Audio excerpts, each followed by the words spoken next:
Olá, querido, tudo bom? Aqui é o Thiago Alves, eu quero deixar uma palavra de Deus para você. Eu quero falar sobre como lidar com a dor da frustração. A frustração é um sentimento muito ruim, capaz de paralisar a pessoa. E dificilmente a gente sabe como que a gente vai reagir quando a gente se frustra, quando algo que a gente planejou não sai da forma que a gente queria. E nesse mundo, uma hora ou outra, qualquer pessoa irá provar de um sentimento de frustração.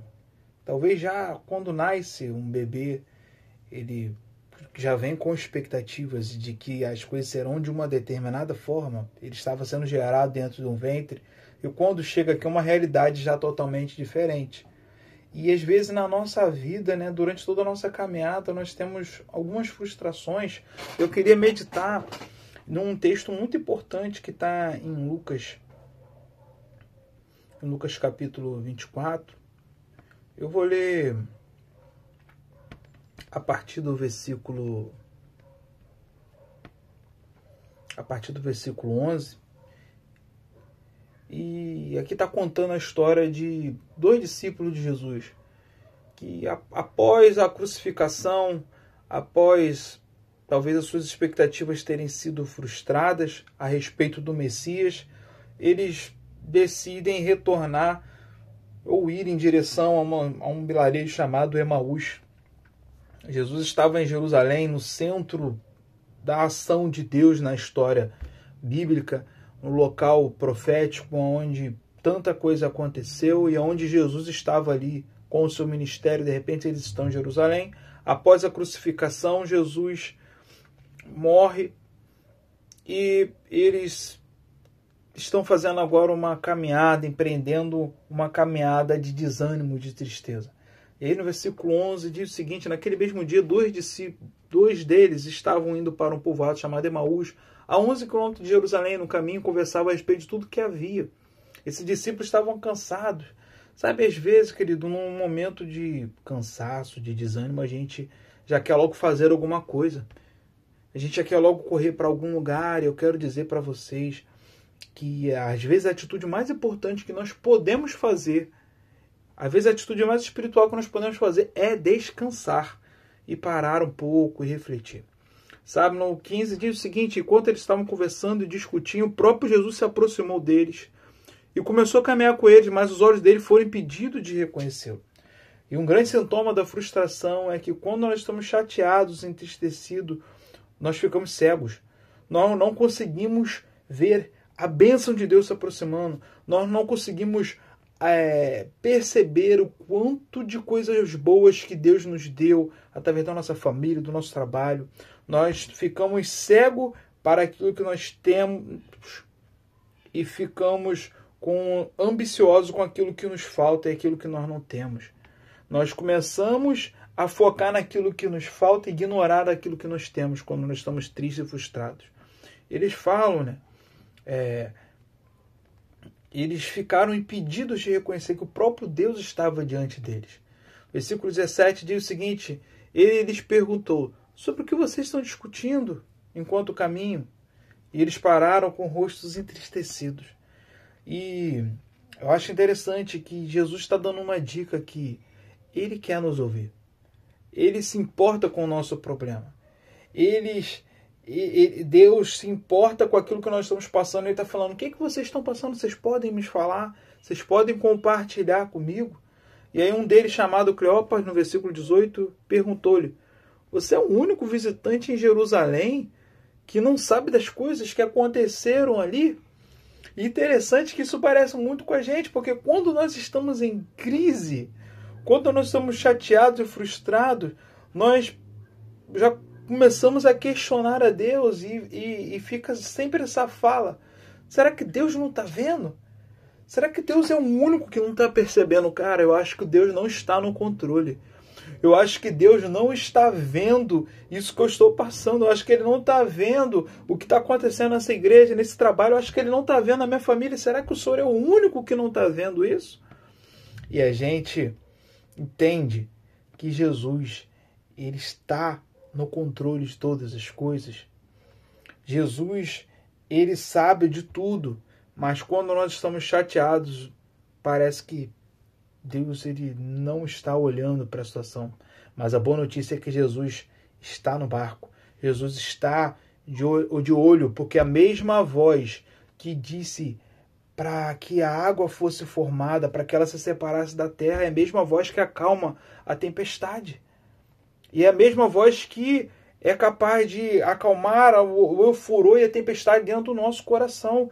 Deus está no controle de todas as coisas.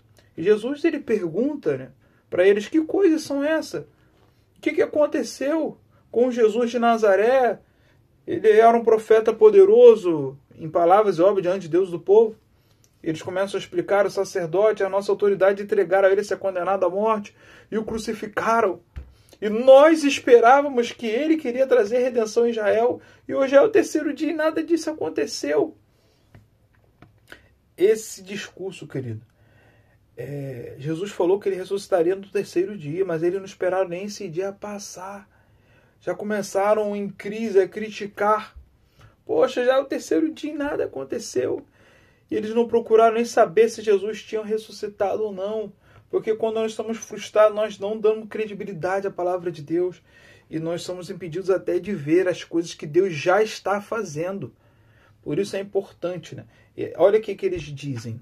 Algumas das mulheres entre nós deram um susto, foram de manhã, não acharam o corpo dele, voltaram e nos contaram que tinham. Eles começam a relatar, se a gente for reparar aqui nesse trecho, eles começam a falar do passado, elas falaram, elas fizeram, ele disse e tal.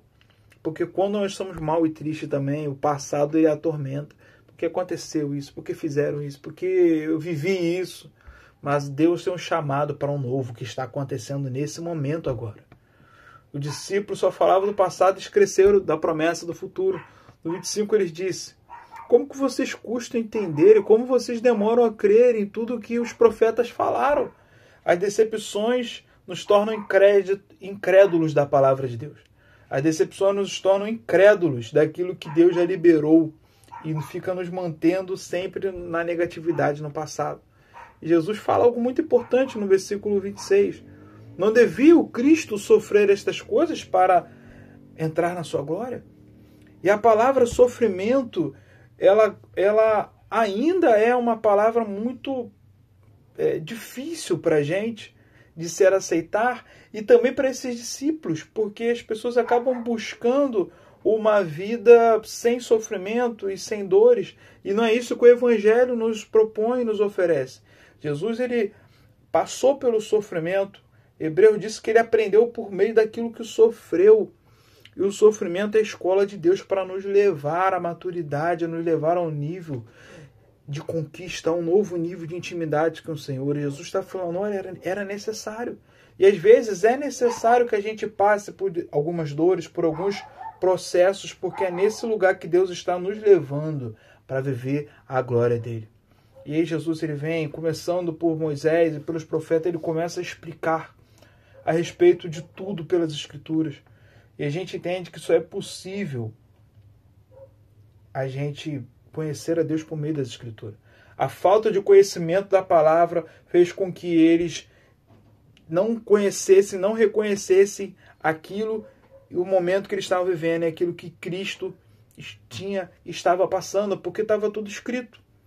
E Jesus simplesmente falou, olha, já estava escrito. E Jesus começa a contar tudo aquilo que a palavra dizia a respeito dele. E eles caminham numa pregação, ouvindo a voz do próprio Deus. E interessante é que, enquanto Jesus fala e prega a sua palavra, os olhos dele foram abertos. Porque a palavra de Deus tem esse poder de abrir os nossos olhos. E eles percebem o coração deles queimando. Porque quando nós estamos conversando com Deus e nos expondo a sua palavra, a frustração ela vai embora. A frustração ela cai e bate em retirada, a dor, a tristeza. O nosso coração ele começa a ser aquecido novamente. Por isso, querido, Jesus ele vai e reparte o pão para eles. E os convida à mesa do relacionamento.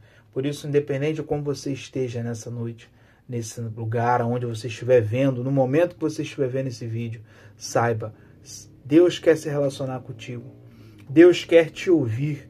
Deus quer que você conheça mais dele por meio da sua palavra. e Ele quer aquecer o teu coração para te enviar novamente para viver as suas promessas, é aquilo que Ele tem para você. Que o Senhor te anime e que o Senhor te guarde e que faça o teu coração andar ardendo e queimando como nos primeiros dias para viver um relacionamento pleno. Em nome de Jesus, amém.